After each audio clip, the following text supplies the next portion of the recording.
The city below pulsed with life, but the penthouse high above Manhattan felt like a museum, grand, expensive, and soul-crushingly silent. Ethan Kingsley stood by the towering floor-to-ceiling windows of his Upper East Side residence, his reflection staring back at him in the glass. 44 years old, billionaire CEO of a tech empire, he had long ago mastered the art of appearing composed. His sultan pepper hair was immaculately styled, his suit tailored to perfection, and his steely gray eyes still capable of disarming a boardroom. But those same eyes were tired now, empty. The coffee in his hand had long gone cold. His engagement to Vanessa Morel, heiress and art curator, had ended in a public spectacle just hours ago. She had stormed out of a gala, denouncing him as emotionally vacant. "You love your company more than you could ever love a person," she had said, voice trembling with anger and truth. Ethan had built Titan Technologies from scratch,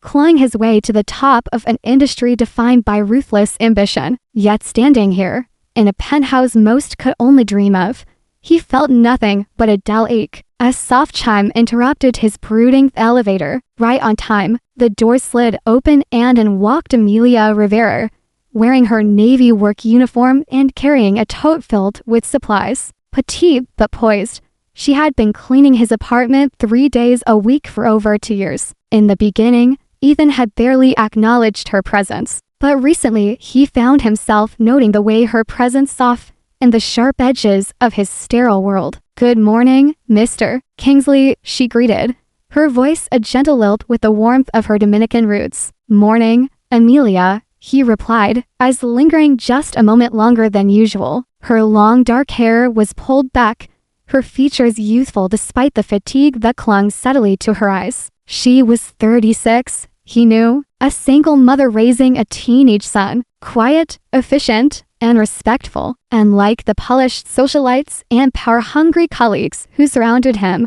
Amelia never pretended. She just was. As she moved through the apartment, wiping surfaces that rarely saw use and dusting art worth more than her annual salary, Ethan found himself watching her, noticing how she treated each object with care, not reverence. She didn't fear his wealth. She respected his space without acting like she didn't belong. Then his phone rang. "Ethan," came the voice of his longtime business partner and best friend, Nolan Grant.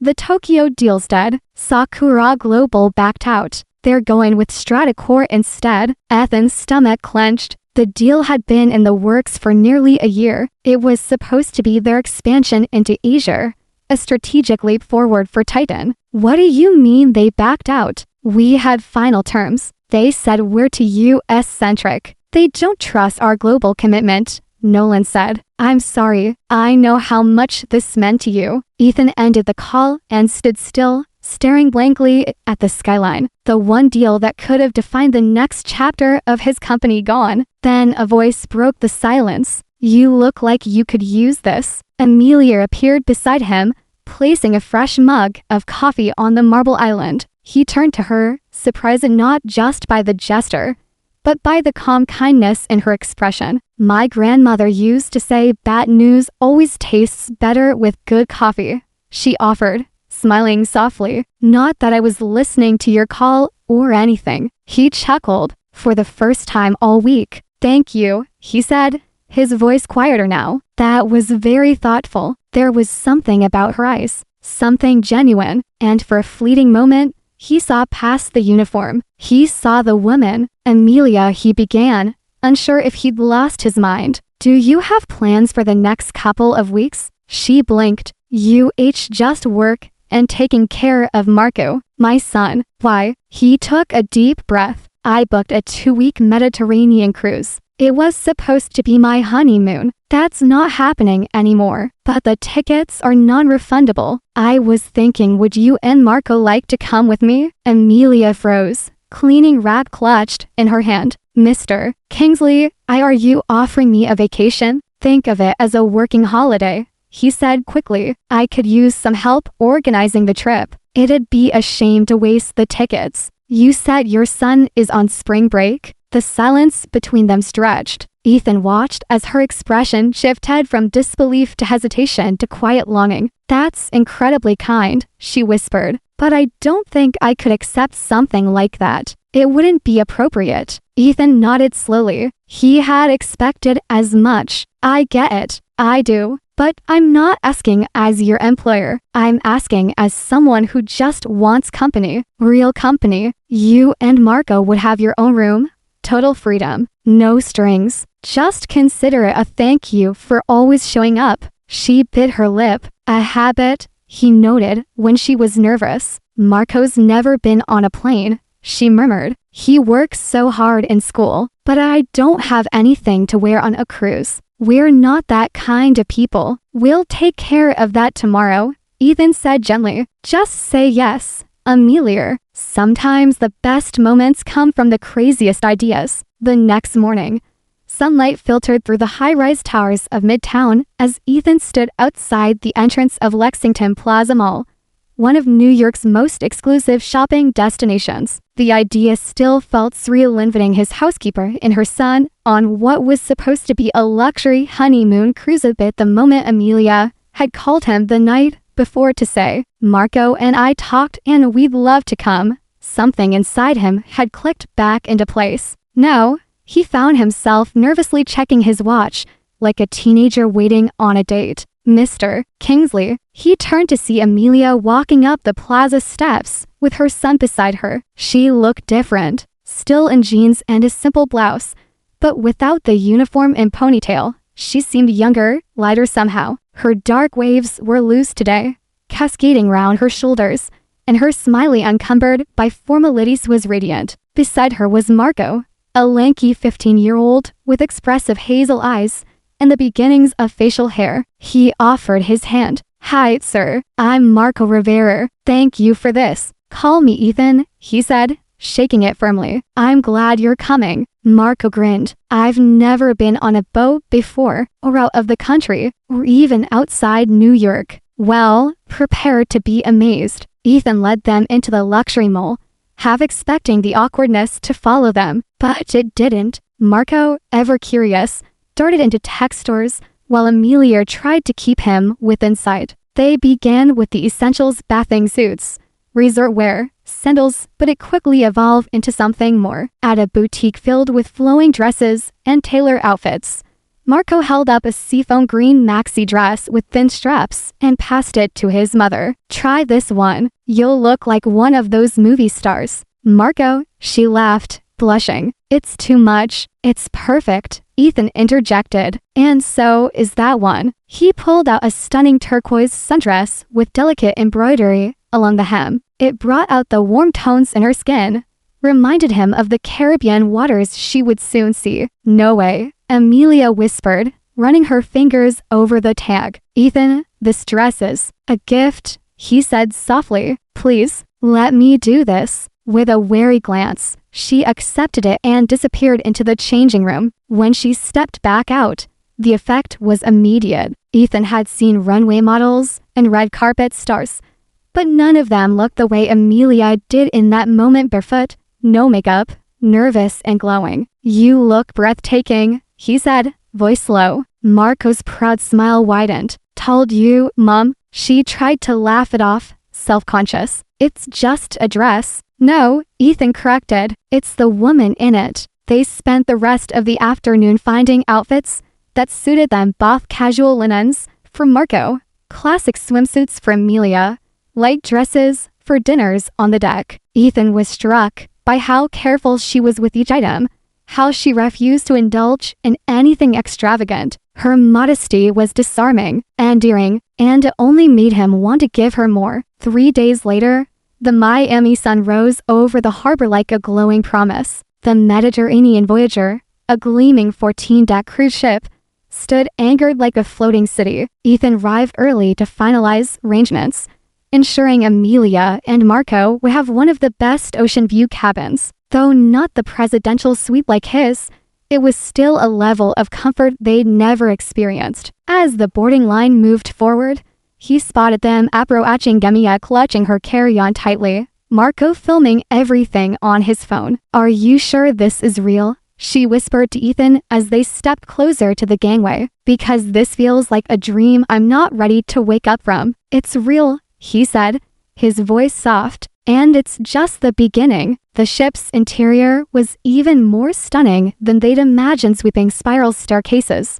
crystal chandeliers, marble floors gleaming under golden lighting. Guests were ushered to champagne receptions, and live string quartets played in the atrium. Marco's mouth hung open. This is like a movie. Ethan smiled. Let's go find your room. After checking them in, he accompanied them to their suite. The reaction was priceless. Amelia stepped in and gasped at the floor-to-ceiling windows, the plush bedding, the welcome fruit basket and handwritten note. I've never stayed anywhere like this, she murmured, touching the linens as if they might disappear. You deserve it, Ethan said simply. By the next morning, the ship was cutting through the endless blue waters of the Atlantic. Ethan rose early and wandered out to the top deck for fresh air. The sea breeze was invigorating, the vastness of the ocean calming in a way he hadn't expected. Later at breakfast, he spotted Amelia and Marco already seated at a center-bench table near the panoramic windows. She was wearing a simple white dress, her hair down, face lit with soft joy. Marco animatedly gestured as he recounted the sunrise they'd watched from their balcony. Morning, Ethan greeted, pulling out a chair. Mind if I join? Of course not, Amelia said, though there was a hint of shyness in her tone. We watched the sun come up together, Marco said. I took a bunch of photos. It was insane. You'll have to show me, Ethan replied. Amelia glanced away briefly, clearly feeling the shift in dynamic. No longer a maid in his home, she was now a guest on his vacation and equal, at least here. Ethan could see her grappling with that. We're not really used to this, she admitted. People are staring, wondering what someone like me is doing at a table with someone like you. They're not wondering, Ethan said. They're jealous. She gave him a dubious look, but her lips curved slightly. After breakfast, they wandered the ship. Marco raced toward the game rooms and pool deck while Ethan and Amelia strolled through the art gallery and luxury stores on board. The easy rhythm between them settled in again, quiet and warm. In the afternoon, they all headed to the pool. Marco rushed ahead, eager to swim. Amelia hesitated. I think I'll just sit and read. You bought beautiful swimsuits, Amelia. Don't hide behind a book. I just don't feel like I belong here, she admitted. You belong more than anyone, Ethan said. Eventually, with gentle coaxing, she disappeared into the changing area. When she returned, the transformation was nothing short of spellbinding. She wore the turquoise bikini from their shopping trip, and it suited her perfect light color, the elegance, the quiet confidence it radiated. Her hair hung loose, her skin golden in the sunlight. The conversations around the pool dimmed as heads turned, but she walked forward slowly, eyes cast downward. Mom, Marco said,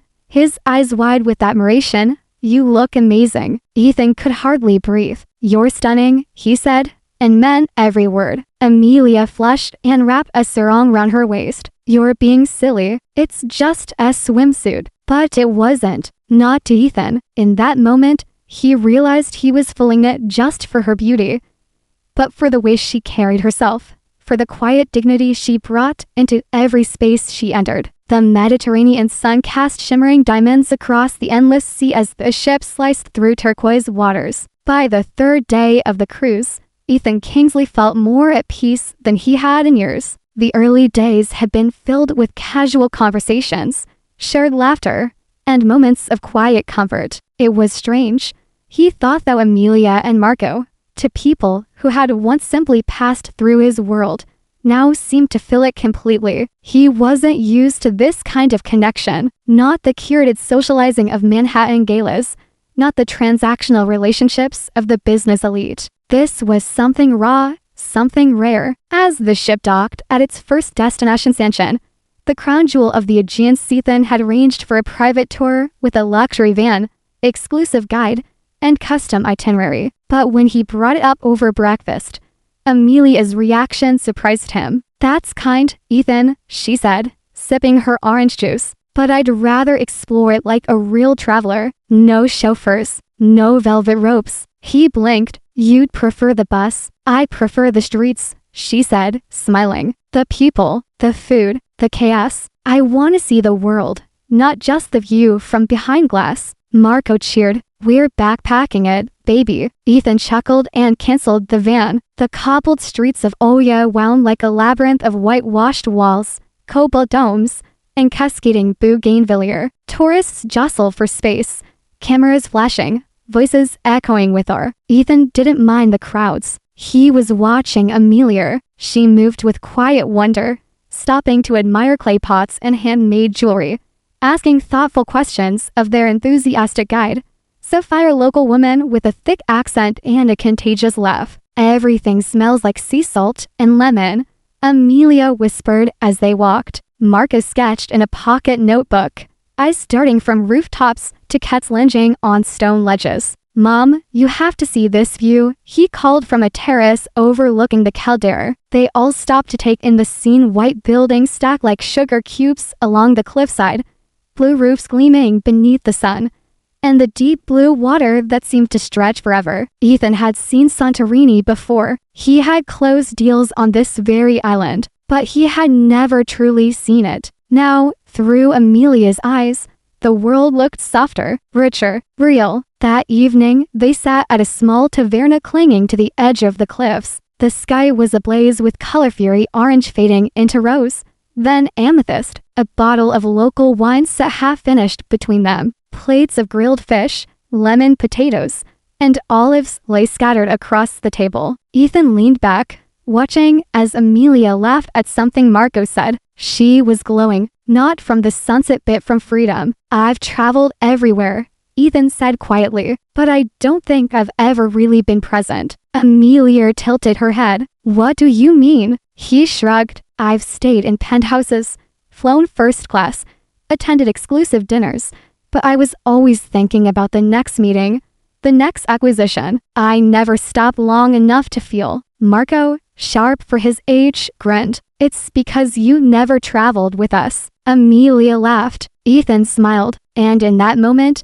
with the sun dipping behind the sea and laughter rising into the warm air, he realized something unsettling. He was falling in love, not with a fantasy or an idea but with the woman beside him, who didn't belong to his world, but made him wish he belonged in hers. That night, after Marco had gone to bed, Ethan and Amelia found themselves on the upper deck of the ship. The moon was full, the stars bright and unclouded by city lights. Soft music floated from a distant lounge, but up here, it was just the two of them. They leaned on the railing, side by side. Thank you, Amelia whispered, gazing at the sea. For all of this, I haven't felt this alive in years. Ethan studied her. Her bare shoulders shimmered in the moonlight, her curls blowing gently in the breeze. Marco is having the time of his life, she continued, and I feel like I'm remembering who I used to be. Before, he turned toward her. Before, she paused, fingers curling round the railing. My ex-husband,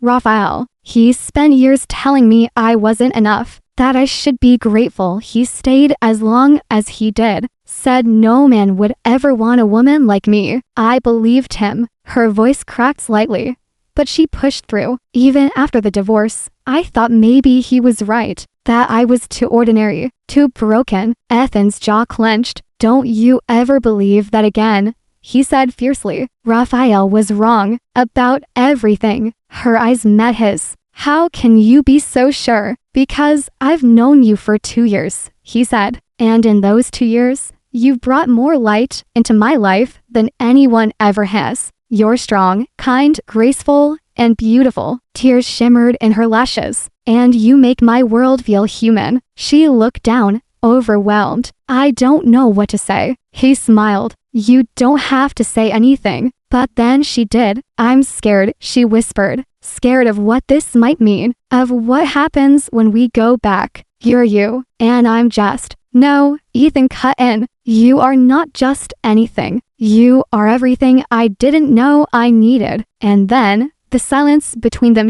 had become electric. Her hand was inches from his. Her breath caught. His heart raced. But before either could close the space between them, Mom, they turned to see Marco, barefoot and holding his sketchpad, standing in the doorway of the deck. "I didn't mean to interrupt," he said, but his smirk was very intentional. "I wanted to show you something." He handed the sketchpad to Amelia, who flipped it open to a drawing of Santorini at sunset, except in the center, he had drawn two figures standing close, silhouetted against the sky. "You saw us?" Amelia asked, touched. "I always see you, Mom," Marco replied. "You've never looked happier." Ethan was stunned by the detail, the emotion in the lines. "You're incredibly talented," he said. Marco shrugged. "Takes after my mom." He glanced at them both and added, "You two should kiss already." Amelia gasped. "Marco, just saying," he called over his shoulder as he disappeared back into the hallway. "Don't wait forever." They stood frozen for a moment, then laughed at lewd and unguarded. Later that night, as they stood again on the balcony of her suite, Amelia turned to Ethan. "Do you think this could be real?" He didn't hesitate. "I know it could be." Her hand reached for his, fingers interlaced, and for a long time, they just stood there, watching the stars, the quiet between them no longer empty but filled with promise. The Mediterranean sun blazed overhead as the ship docked at its second Greek port, Mykonos. Whitewashed buildings dotted the coast like icing on a cake, rising in waves against the backdrop of sapphire blue sea. Ethan Kingsley leaned over the balcony railing of his suite, staring out at the shoreline with quiet anticipation. It had been nearly a week since Amelia and Marco joined him on the cruise. 7 days of shared meals, laughter, art, and unspoken emotions bubbling just beneath the surface. And now, on the eve of a new adventure, Ethan's chest felt tighter than ever, because tonight, for the first time, he planned to be alone with Amelia. After a breezy afternoon exploring the boutiques near the pier, Marco had struck up a friendship with a group of teens from Canada. When Ethan gently proposed a quiet evening walk through town with Amelia, Marco didn't miss a beat. "I'll stay on the ship with the guys," he said, grabbing his sketchpad. "You to go fall in love or whatever." "Marco," Amelia scolded, sweating his arm. The boy just grinned and dashed off. "I am so sorry," she said, flustered. Ethan smiled. "He's not wrong." She froze, lips parting slightly, and for a moment, the air between them held a different kind of weight. Then she smiled and looked down at her hands. "Let me go change." As night fell, the town transformed. The sun dipped below the horizon, bathing the buildings in gold. Lanterns flickered to life. Music drifted through narrow alleyways as locals and tourists gathered in cozy tavernas. Ethan walked beside Amelia through the labyrinthine streets, each step drawing them further away from the world they knew and deeper into something intimate. She wore a flowing ivory sundress that danced around her knees with every gust of sea breeze. Her hair, no longer bound by the formality of a ponytail, fell in soft waves past her shoulders. Gold earrings caught the light when she turned. "I feel like I've stepped into a dream," she whispered, as wide as they passed musicians playing bouzouki and couples dancing barefoot in the square. Ethan didn't say it, but he felt the same. Only his dream wasn't the island, it was her. They stopped at a quiet seaside taverna where candles flickered between wine glasses and plates of grilled calamari and lemon-soaked potatoes. They sat beneath a canopy of grapevines as the Aegean lapped at the rocks below. "I still can't believe I'm here," Amelia said, eyes shining. "A month ago, I was mopping your kitchen floor." Ethan reached across the table and gently touched her hand. "And I was pretending my penthouse didn't feel like a prison." Their eyes locked, the conversation deeper now. "I'm glad you're here," he added softly. "Me too," she replied, "though I don't know what happens when we go back." He knew what she meant. The world beyond the ship felt so far away, but it loomed like a shadow. "Let's not talk about New York tonight," he said. "Let's just be here." She nodded, then raised her glass. To here, they clanked glasses. Wine, laughter, the soft rhythm of waves. It all blurred into something timeless. After dinner, they wandered through the maze-like alleys hand in hand. It happened naturally. Her fingers slipped into his. She didn't pull away. Street performers played beneath balconies. Children ran with sparklers. A church bell chimed in the distance. I used to dream about this, Amelia murmured as they walked. Before everything. Before Raphael. Ethan looked at her gently. What did you dream? She smiled sadly. That someone would see me. Really see me. Not just for what I could do, or how quiet I could be, or how little I could ask for, but for who I was. He stopped walking, turned to her. I see you, Amelia. Her lips parted, a breath catching in her throat. You make me feel like I matter, she whispered. You do. Then silence. Heavy, vulnerable, close, and in the golden light of a Mykonos street, Ethan stepped forward, cupped her face with both hands, and kissed her. It was gentle, tentative at first, a question, then she answered. Her hands found his chest, then his jaw, and she leaned in. The world fell away with ship, the whispers, the doubts. It was just them. When they finally broke apart, her forehead rested against his. I've wanted to do that since Santorini, he confessed. I've been too scared to want it, she replied. Are you still scared? She pulled back just enough to look into his eyes. Yes, she whispered, but not enough to run away. The next morning, Ethan awoke early, his thoughts still tangled in the memory of her lips on his. He stood by his suit's window, watching the waves crest in morning light. Then a knock. He opened the door to find Amelia, wearing a flowing white dress and barefoot. Her eyes were soft, unsure. I couldn't sleep, she said. I kept thinking about last night. Me too, he said, stepping aside. They stood together on the balcony, words slow to come, but presence was everything. I don't want to pretend this didn't happen, she said quietly, but I'm not naive. We come from two different worlds. He turned to her, fully. Maybe your world is what mine has been missing. She smiled, hesitant, hopeful. Then a familiar voice rang from the hallway. Mom, are you in there? Amelia jumped slightly, stepping back as Marco padded into the suite holding his sketchpad. Sorry to interrupt, he said, grinning. I finished the drawing. He opened it to a new sketch. People walking hand in hand through the streets of Mykonos. Candlelight, cobblestones, and a sense of magic in charcoal lines. I saw you from the upper deck, Marco said simply. You looked happy. Amelia wiped her eyes. We were. The Mediterranean voyager docked in Civitavecchia just after sunrise. Golden light poured over the hills of the Italian coast, and the sea breeze carried the scent of olives and ancient stones. For Amelia, it felt like stepping into a painting, and for Ethan Kingsley, it felt like walking a tightrope between the world he wanted and the world that still tried to claim him. They were heading to Ramith Eternal City, but nothing about this trip would stay eternal unless they found a way to reconcile love and reality. I arranged a private car, Ethan said as they waited in the ship's lounge. Something comfortable. Amelia shook her head with a small smile. We'll take the public bus. He raised an eyebrow. You'd really rather cram into a sweaty bus for an hour? I want to experience it all, she said. The real thing, not the filtered version. Ethan chuckled. You're the only person who's ever made sweaty bus sound romantic. The ride was chaotic, people packed in,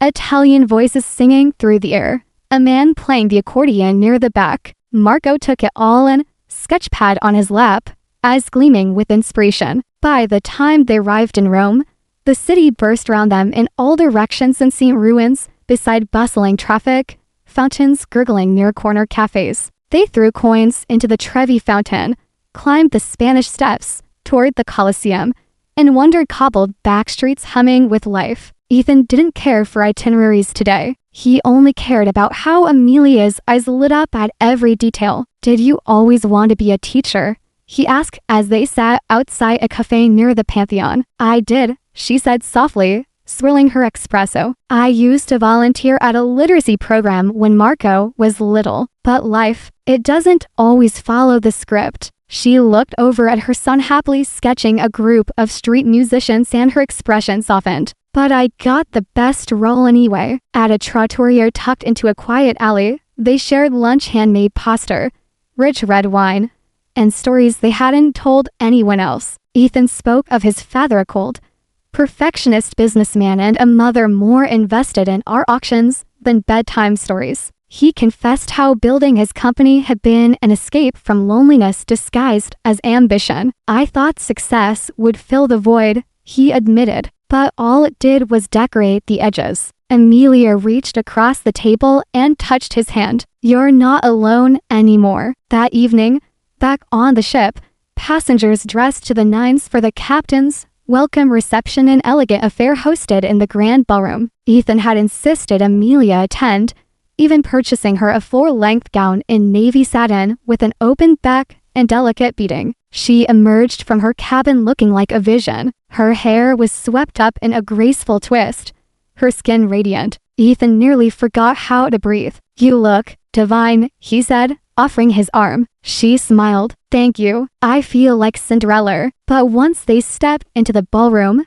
the air shifted. The room was filled with the social elite, business executives, wealthy couples, a few familiar faces from Manhattan society. Eyes turned as Ethan entered with Amelia on his arm. Some smiled politely, others whispered. Margot Langford, a prominent socialite and friend of Ethan's ex-fiancé, glided over with her husband, as scanning Amelia head to toe. "Ethan Kingsley," Margot said with a smile made of glass. "And who is this vision?" "This is Amelia Rivera," Ethan said without hesitation. "And her son Marco, whom you may see winning awards someday." "How lovely," Margot said, her voice sugar-dipped poison. "And how do you know Ethan, dear?" "I clean his apartment," Amelia said simply, chin lifted. There was a silence just a beat too long. Margot blinked. "How refreshingly unconventional." Ethan's jaw clenched. Amelia smiled coolly. "We're enjoying the cruise," she said. "That's all that matters." They walked away, but the damage lingered. Later that night, back in their cabin, Amelia stood by the window, her hands resting on the frame. "I knew this would happen," she said quietly. Ethan frowned. "What?" "The stares, the judgment. People like Margot looking at me like I snuck in through the servants' door." He walked to her, gently touching her shoulders. "They don't matter, but they matter to you," she said, turning to face him. "Your reputation, your image. Don't pretend they don't." "I don't care what they think." She studied his face. "But you will, eventually." "Don't do this," he said, voice cracking. "Don't pull away." "I'm trying to protect you," she said. "And Marco. And myself." Ethan felt the familiar cold of his old life creeping in. "Amelia," he whispered, "you are the first real thing in my world." But she stepped back. Sometimes love isn't enough. Amelia requested a change in dining seating the next morning. When Ethan walked into the restaurant, she was seated across the room with Marco, smiling but distant. It was a polite smile, practiced, the one she used when cleaning his home, not the one he'd seen under stars in Mykonos. He sat alone. For the first time in days, the ship felt cold again. Later that afternoon, while Amelia attended a cooking class, Ethan found Marco in the art studio painting a fiery sunset. "Your mom's upset," the teen said without turning. "I know," Ethan replied, sinking into the chair beside him. "She's scared," Marco said. "People have made her feel small for a long time." "She's not small," Ethan said. "She's extraordinary." Marco finally looked at him. "Then show her. Choose her. Not just here on the ship, in the real world. My mom doesn't need promises. She needs proof." Ethan stared at the canvas, the orange and pink sky blazing across the page. He'd faced boardrooms, mergers, hostile takeovers, but nothing had ever terrified him like losing Amelia Rivera. The final night aboard the Mediterranean Voyager had arrived. Outside, the sea shimmered like spilled starlight, the horizon barely visible in the velvet dark. Inside, the ship buzzed with celebration. Passengers dressed in their finest attire flooded into the main ballroom for the traditional farewell gala evening of laughter, music, and dancing. For most, it was a moment of indulgence, but for Ethan Kingsley, it was a reckoning. He stood in his suite, staring at his reflection in the mirror. His tuxedo was perfectly tailored, cufflinks polished, tie knotted with precision, yet nothing about him felt composed, because somewhere across the ship, The woman he loved was preparing to say goodbye, not just to the cruise but to them. A knock pulled him from his thoughts. He opened the door to find Marco Rivera, dressed in a crisp navy jacket, looking far older than his 16 years. "You need to come tonight," Marco said, no preamble. Ethan sighed. "Marco." She got all dressed up. The boy interrupted, voice firm. "Hair, makeup, the whole deal. But I can see it in her eyes, she's miserable. She's pretending this doesn't hurt." Ethan's chest tightened. "She told me it's over. She's lying to herself," Marco said, "because she's scared. She thinks she'll never belong in your world." Ethan leaned against the doorway. "I don't know what else to do." Marco's gaze sharpened. "You fight for her. You don't let someone like my mom walk away because she's afraid to believe she's worthy. You show her she already is." A beat of silence. "You love her, don't you?" Ethan swallowed hard. "More than anything." "Then prove it." The ballroom sparkled with crystal chandeliers and gold trim. A string quartet played softly as passengers chatted and posed for photos. Champagne flowed like a river of confidence. Ethan stepped into the room alone. He spotted Amelia across the room instantly. She wore the navy gown he'd chosen for her, the one with the subtle shimmer and daring neckline. Her hair was pulled into an elegant chignon, diamond drop earrings catching the light. She looked regal and heartbreakingly distant. She was seated with Marco and several passengers they'd met during the trip, smiling, laughing softly, but Ethan knew that smile. It was the one she used when cleaning a stranger's home, not the one she wore under moonlight. He had to reach her, and this time, he wouldn't do it in whispers. As the dinner ended, Captain Giordano stepped up to the small stage at the front of the ballroom. "Ladies and gentlemen, before we begin our final dance beneath the stars, I have a special request from one of our guests." Ethan rose from his seat and crossed the room. Gasps stirred. Whispers followed. Amelia's eyes widened. "Mr. Ethan Kingsley would like to say a few words," the captain said, handing him the microphone. The ballroom fell silent. All eyes turned to him, but Ethan's eyes found only one pair, hers. He stood at the front of the ballroom, pulse racing. His voice trembled at first,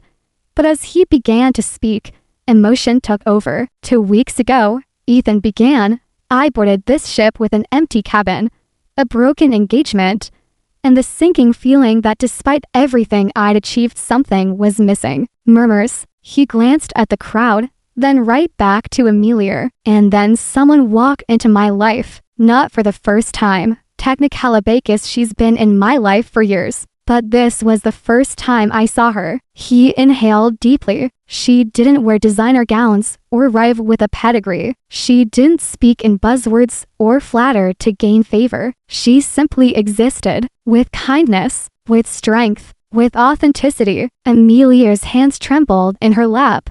Her eyes shone with tears. I fell in love on this ship, Ethan said, his voice steady now, with a woman who sees beauty in things most people overlook, who makes every room she enters feel more alive, who reminds me that success means nothing if it isn't shared with someone who sees the real you. The audience was utterly silent now. She's not from my world, and thank God for that, because her world is filled with color and honesty and love, the very things mine was missing. He took a single step forward, gaze never leaving her. Amelia Rivera, he said, voiceful and unwavering. You once told me love wasn't enough, but I believe it is. When it's real, when it's earned, and when you're brave enough to claim it. Gasps rippled. A few passengers wiped tears from their cheeks. I love you, he said, heart wide open, not just for what you've done for my home, but for what you've done for me. You reminded me how to feel. You taught me how to fight for something other than money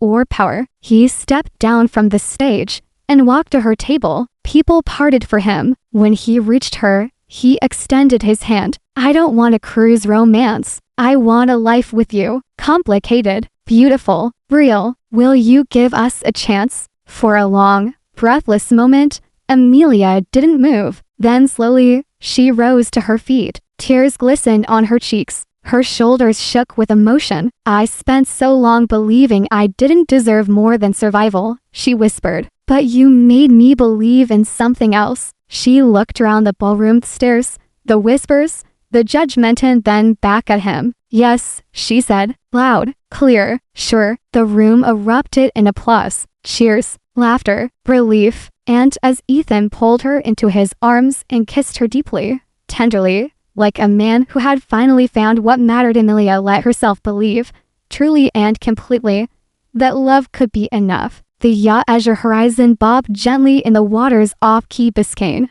sunlight reflecting off the sea like liquid gold. Only 50 guests had been invited, each handpicked. Among them, Thomas Grant, Ethan's longtime business partner, now his best man, Marco Rivera, standing proudly as man of honor, and dozens of friends who had watched a miracle unfold in real time. Emilia walked down the aisle barefoot on the deck, her white dress flowing in the breeze, her hair loose around her shoulders. She had never looked more radiant. Ethan waited beneath an arch of orchids, heart pounding. They exchanged vows at sunset, their hands clasped tightly, voices trembling with emotion. I now pronounce you husband and wife, the same cruise captain declared with a wink. Ethan dipped his bride into a kiss as guests applauded wildly. 6 months into their marriage, Ethan's penthouse no longer echoed with silence. Now, it was filled with laughter, with Emilia's music humming from the kitchen, with Marco's sketches taped across the walls, with Ethan learning to live, not just lead. He had stepped back from Titan Technologies, finally allowing himself to trust others with the empire he had built. Together, he and Emilia launched Revive Staging and Interiors, a boutique design company specializing in transforming luxury homes into spaces of warmth and soul. And Marco, he'd been accepted into art school with a full scholarship, not because of privilege, but because someone finally believed in his talent. As the sun set over the Biscayne Bay one evening, Ethan sat on the balcony, Emilia curled into his side, Marco sketching nearby. I never saw this coming, Emilia whispered. That's the best kind of story, Ethan replied. The one you didn't plan. She smiled, and in that moment no ballroom, no judgment, no doubts, just love. They knew one truth that would carry them through anything. Love doesn't care where you come from. It only cares how deeply you're willing to show up. And once you do, it changes everything.